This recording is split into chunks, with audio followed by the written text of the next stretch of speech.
Parlons un instant de comment vous démarquer de la concurrence.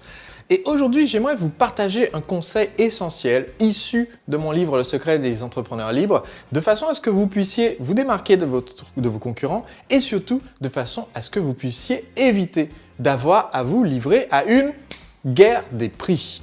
Parce que le problème de beaucoup d'entrepreneurs, c'est que pour se positionner face à leurs concurrents, ils se rendent compte qu'ils vendent quelque chose de similaire, ou du moins que le client pense qu'ils vendent quelque chose de similaire, et du coup, le seul facteur sur lequel ils essayent de se démarquer, c'est le prix.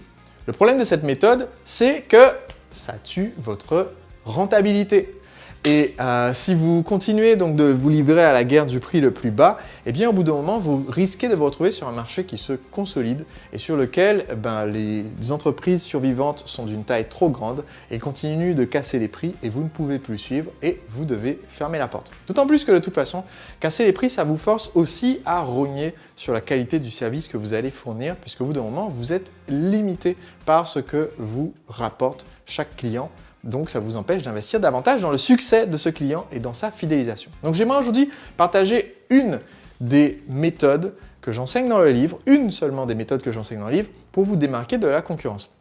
Cette méthode, elle consiste à tout simplement se rendre compte que les autres entreprises qui sont sur le même secteur que vous ont tendance à tomber dans une routine.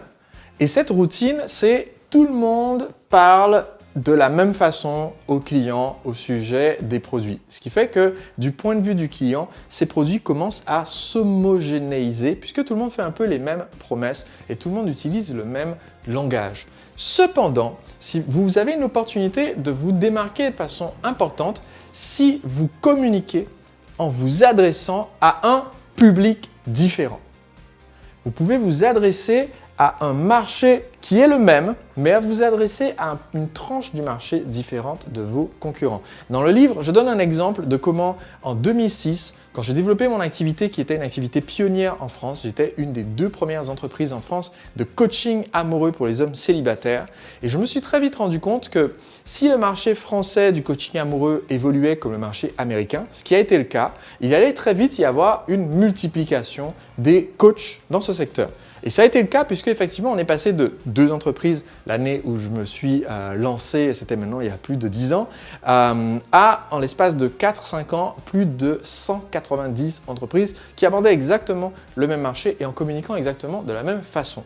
Et je me suis rendu compte qu'il y avait une frustration créée sur une certaine tranche du marché. Cette frustration, c'est que beaucoup de mes confrères parlaient en utilisant du jargon. Et le jargon, si vous commencez à utiliser le même que vos concurrents, vous allez créer une tranche du marché qui ne comprend rien à ce que vous dites. Littéralement, dans ce secteur, petite parenthèse très rapide, imaginez, et je ne plaisante pas, imaginez que quelqu'un vous dise, je vais vous coacher et là, votre problème, c'est que quand vous rencontrez une personne qui vous plaît, vous ne faites pas très bien la transition de A2 vers A3 et du coup, il vous faut ajouter un petit peu de DHV dans votre BL parce que du coup, sinon, vous allez faire un complet DLV. Eh bien, ça n'a aucun sens, on est bien d'accord, vous et moi.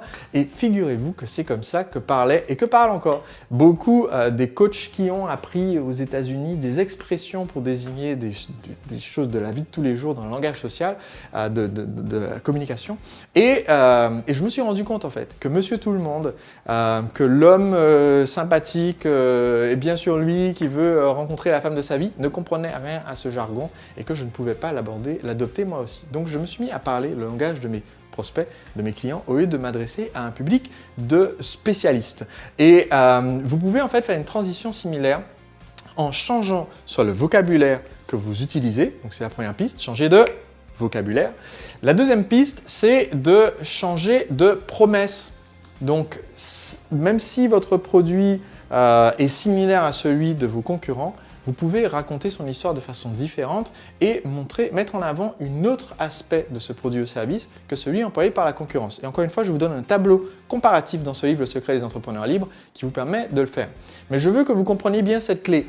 Il vous est possible aujourd'hui de vous démarquer de façon très forte de votre concurrent, de votre concurrence, si vous en avez plusieurs, de vos concurrents, simplement en changeant le public auquel vous adressez et en parlant aux personnes qui sont aujourd'hui frustrées par l'ensemble de l'offre de ce marché Et ces personnes-là ne cherchent pas forcément un prix plus bas, peut-être qu'ils cherchent simplement à ce qu'on les comprenne mieux.